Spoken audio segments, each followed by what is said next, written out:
আসসালামু আলাইকুম। শান্ত লিটনের ব্যাটে শুরুর ধাক্কা সামাল দিল বাংলাদেশ। সুপার 8-এর প্রথম ম্যাচে অস্ট্রেলিয়ার বিপক্ষে টসে হেরে ব্যাট করতে নামে বাংলাদেশ। এর আগে বৃষ্টির কারণে টস দেরিতে শুরু হয়, 15 মিনিট পর টস হয়, কিন্তু খেলা নির্ধারিত সময়ে শুরু হয়।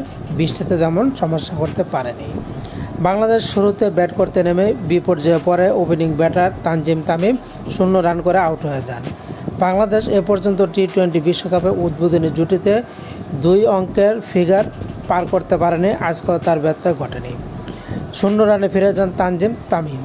এরপরে ব্যাটিংয়ে নামেন বাংলাদেশ অধিনায়ক নাজমুল হোসেন শান্ত, লিটন দাস মিলে অস্ট্রেলিয়ার বোলারদের বিরুদ্ধে দুর্দান্ত খেলেন এবং শুরুর ধাক্কা সামাল দেন, যেখানে বাংলাদেশ 8 ওভারে 57 রান করে। লিটন কুমার দাস এবং বাংলাদেশ অধিনায়ক নাজমুল হোসেন শান্তর জুটিটা দুর্দান্ত পারফর্ম করছে। তারা যদি ক্রিজে টিকে থাকে, বাংলাদেশ হয়তো ভালো একটা স্কোর করতে পারে। অস্ট্রেলিয়ার মতো শক্তিশালী প্রতিপক্ষের বিপক্ষে বাংলাদেশ যদি শুরুটা ভালো করতে পারে, তাহলে হয়তো সম্মানজনক একটি স্কোর করতে পারবে। যাই হোক, লিটন দাস এবং নাজমুল হোসেন শান্তর জুটি কত দূর যায় সেটাই এখন দেখার বিষয়।